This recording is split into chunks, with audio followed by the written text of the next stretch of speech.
selama 31 tahun. Itu sesuai dengan Undang-Undang Minerba. Itu tuntutannya ada 1,8 triliun yang 24 hektar.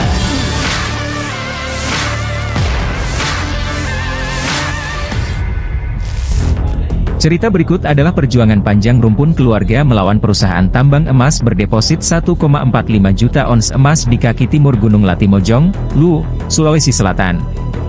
PT Masmido Dwi Arya. Tribun diundang Yasir, 50, mendengar klaim hak warga ini sejak pekan ketiga Juli 2024. Beritanya baru dipublis, setelah mendapat respon konfirmasi dari manajemen tambang. Emas milik Indika Energy Tbk, Selasa, 30 Juli 2024, sore. Yasir bercerita perjuangan klaim alas hak lahan itu punya rujukan sejarah dan dokumen valid. Pajak itu mulai tahun 90 sampai 2021, selama 31 tahun. Aktif ya, baik. Aktif. Nanti setelah menerima ganti rugi, tahun 2022 dimatikan. Dimatikan orang lain yang masuk. Tahun berapa masuknya itu Pak PT Masmindo di yang kita bawa? 89 datang di rumah mengatasnamakan perusahaan Cendana. Direkturnya bernama Ibu Rifka.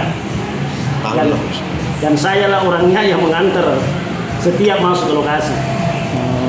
Ya, dan tidur di kamar saya selama 3 tahun. Berarti kita SMP. Saya SMA pada saat itu. Ya. Terus belakangan Setelah ditegur paman tahun 91 karena PT Masmindo membawa material terus keluar, diduga batu itu mengandung emas, sehingga saya tahan itu mobil bersama dengan paman bertiga dengan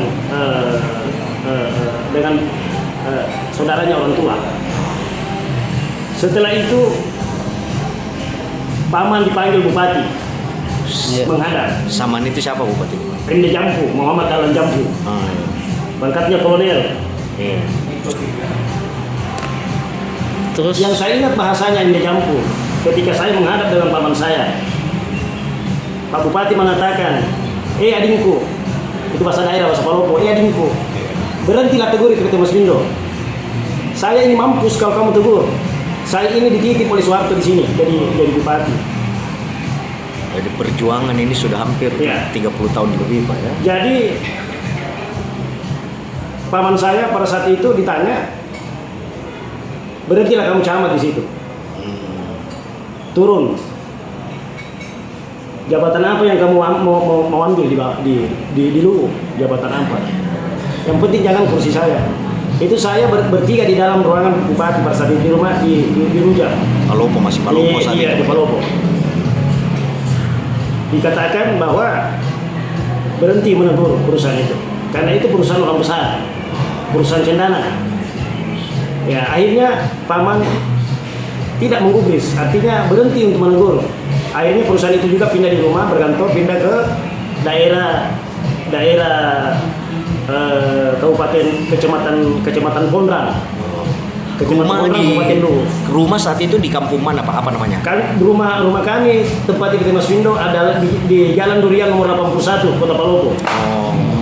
Kota Palopo samping kantor Dolo. Ya.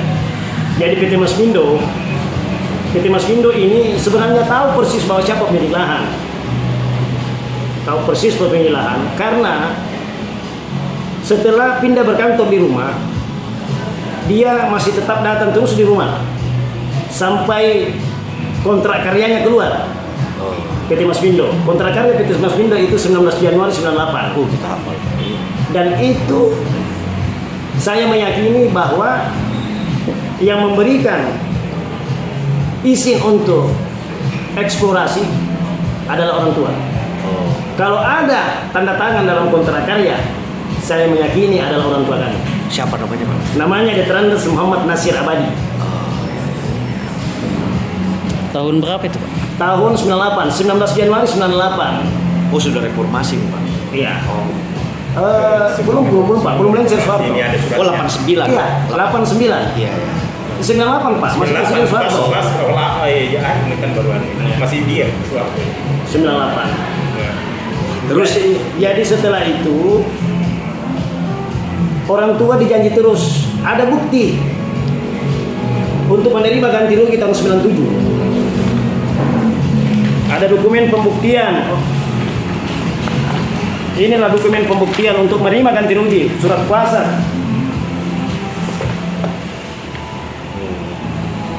Dan PT Masmindo mengatakan yang membayar adalah anak Soeharto namanya Bambang Tri dengan Tommy. Iya. Jadi saya belak-belakan sekarang. Saya terbuka karena PT Masmindo memang saya sakit hati. Tapi saat itu Pak kita tidak pernah menerima uang satu sen. Sama sekali tidak pernah menerima uang Sampai saat ini. sampai saat ini. Berarti sudah kalau 98, 89 sudah 36 tahun, 35 tahun. Iya.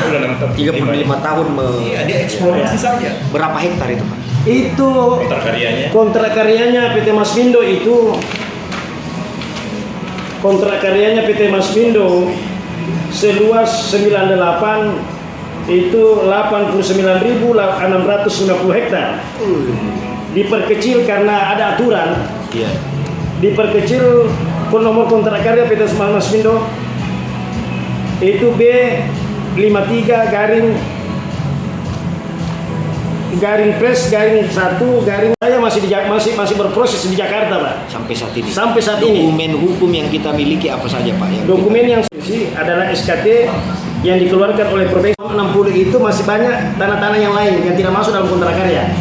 Makanya orang tua tidak menyetor itu. Yang disetor adalah dokumen tahun 60 yang ditandatangani oleh PPAT, pejabat pembuat akte tanah.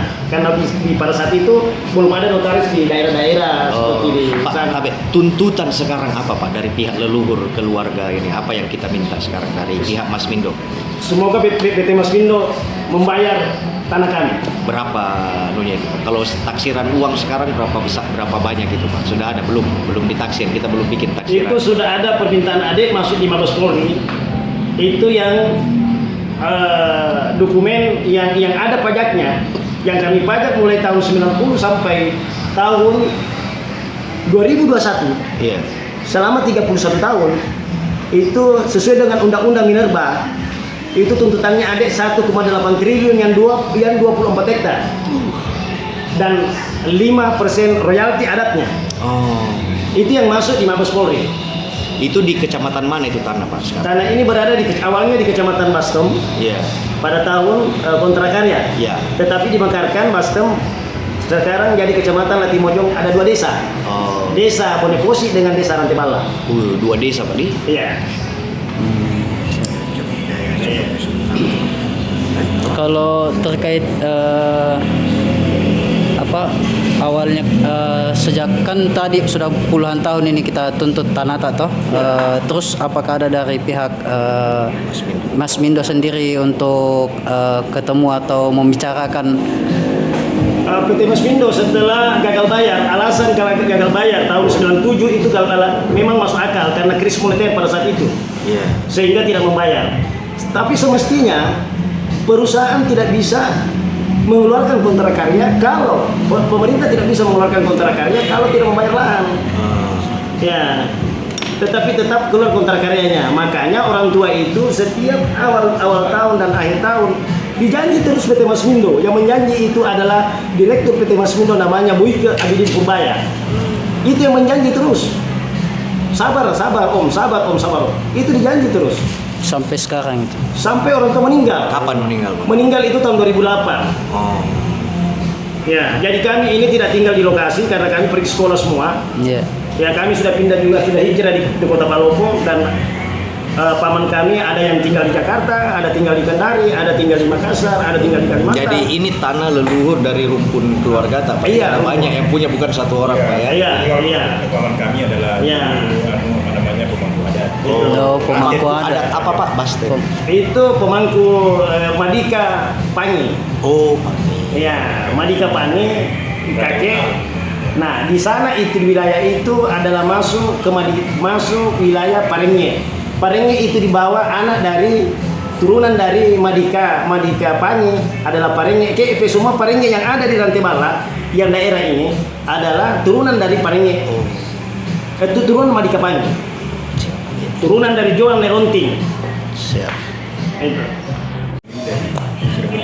biang kerok dari Biang kerok dari persoalan ini adalah Asis Sangga yang menyampaikan kepada Direktur Len PT Masmindo atas nama Firdaus, mengatakan bahwa tanah dari Rumpun Tandulangi saya sudah beli semua, dan itulah jadi pegangan PT Masmindo tanpa ada bukti penjualan.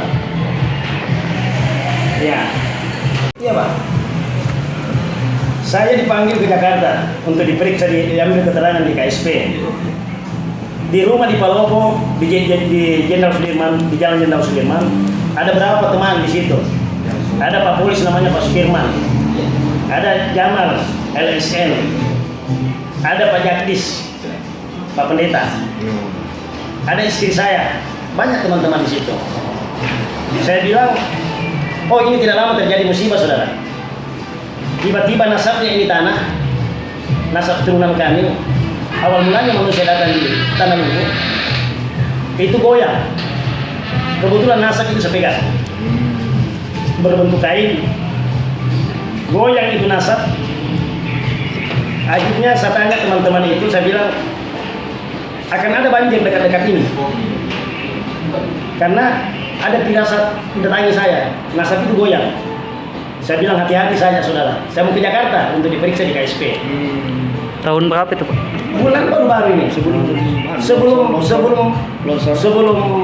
minggu sebelum banjir. Masuk.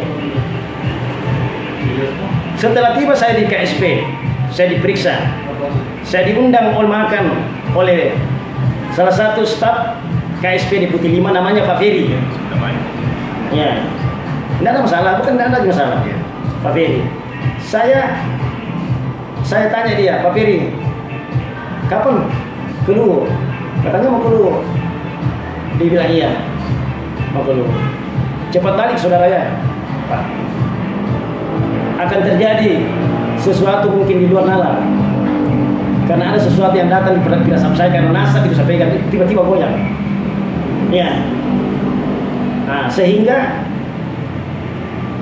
tim KSP pulang dari dulu. Hanya berselang 2-3 hari kalau tidak salah terjadi banjir. Makanya kaget Pak Ferry ini, oh betul-betul ya terjadi. Makanya bisa cerita sama teman-teman semua.